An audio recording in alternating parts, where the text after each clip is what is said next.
반갑습니다. 청교도의 신학과 신앙 계속해서 기독론에 대해서 살펴보고 있습니다. 오늘은 그리스도의 삼중직에 대한 청교도의 교리를 살펴보려고 하는데, 먼저 개혁교회 신조들에 나타난 그리스도의 삼중직에 대해서 살펴보겠습니다. 하이드베르크 교리문답 제31문답을 보시면 그분, 다시 말해서 예수님을 왜 그리스도, 곧 기름 부음 받은 자라고 부릅니까? 라고 물어봅니다. 답은 뭡니까?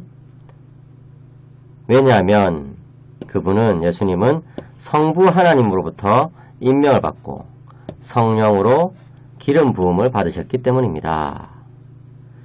그분은 우리의 큰 선지자와 선생으로서 우리의 구원을 위한 하나님의 감추인 경영과 뜻을 온전히 계시하시고, 우리의 유일한 대제사장으로서 그의 몸을 단번에 제물로 드려 우리를 구속하셨고,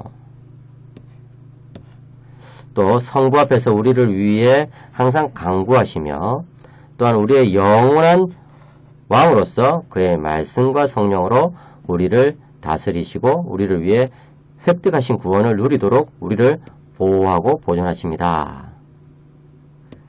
이런 내용들이 나와요. 참 아름다운 문장이라고 할 수 있습니다. 아주 예수 그리스도의 사역에 대해서 잘 담아내고 있죠. 여기서 우리가 주목해야 될 것은, 첫째로 이 구원 사역이란 것은 예수님만이 하신 사역이 아니라 바로 성부 하나님과 성자 그리스도와 성령 하나님께서 함께 하신 삼위일체적 사역이라는 것을 일단 알 수 있고요. 그 다음에 두 번째로 여기서 세 가지 직분이 나오는데, 첫째로 그리스도는 우리의 큰 선지자시다. 둘째로 그리스도는 우리의 유일한 대제사장이시다. 셋째로 그리스도는 우리의 영원한 왕이시다. 이렇게 해서 그리스도의 세 가지 직분을 언급하고 있는 것을 볼 수가 있습니다. 이렇게 그리스도의 사역을 세 가지 직분으로 나눠서 설명하는 것이 바로 개혁교회의 중요한 전통이 됩니다. 청교도들도 역시 그러한 내용들을 웨스트민스터 소교리 문답에 담아내었죠.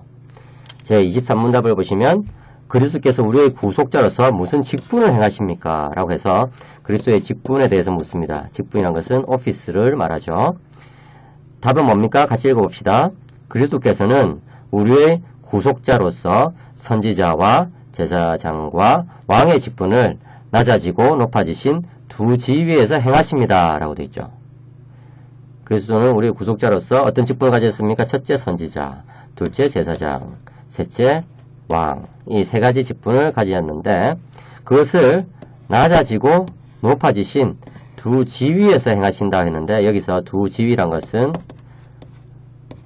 two states라고 생각하시면 됩니다. 두 단계라고 말할 수 있죠.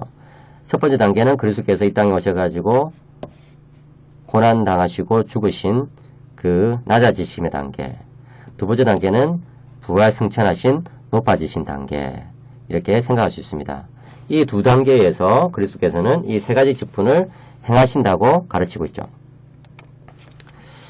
자, 24문답에서는 뭐라고 말합니까? 그리스도께서 선지자의 직분을 어떻게 행하십니까? 라고 이야기하고 있죠. 선지자의 직분. 답은 뭡니까? 그리스도께서는 선지자로서 우리를 구원하시려는 하나님의 뜻을 그분의 말씀과 성령으로 우리에게 계시하십니다. 라고 했죠. 여기서 말씀과 성령이 함께 나타나는 이 부분이 할데베르크 교리문답에서도 나왔죠. 그런데 거기에서는 보시면은 우리의 영원한 왕으로서 그분의 말씀과 성령으로 우리를 다스리신다. 이렇게 돼 있어요. 그런데 이 웨스트민스터 소교리문답에서는 선지자 직분과 관련해가지고 말씀과 성령으로 우리에게 계시하신다. 이렇게 이야기하고 있어요. 이런 차이가 있는데, 그런 차이가 있음에도 불구하고 역시 그리스도께서는 말씀과 성령으로 행하신다는 점에 있어서는 동일한 내용을 가르친다고 볼 수 있습니다.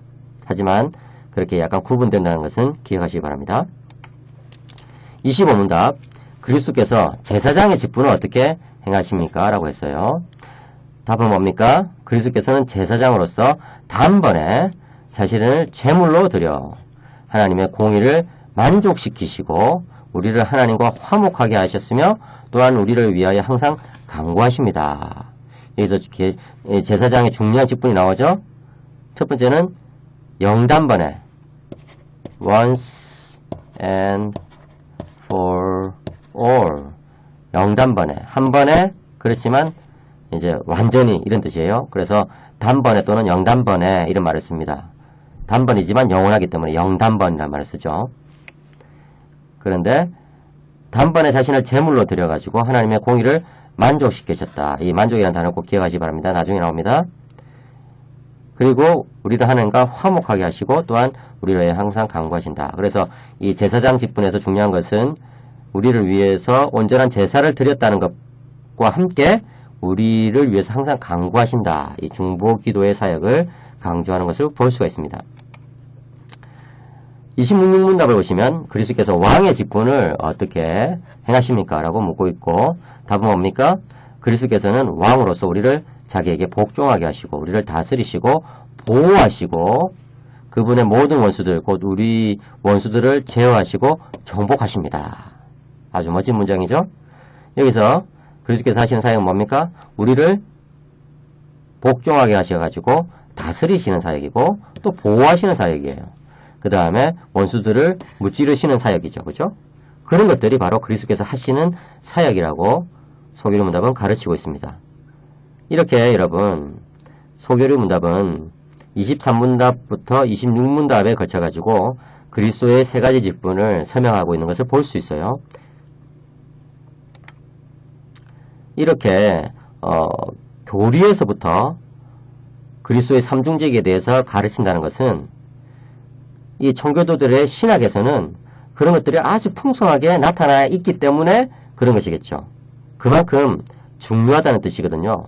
마치 창조에 대한 내용이 교리에 들어있는 것처럼 또 삼위일체에 대한 내용이 교리에 들어있는 것처럼 그리스도의 삼중직에 대한 내용도 중요하기 때문에 교리에 넣었다고 볼 수 있습니다.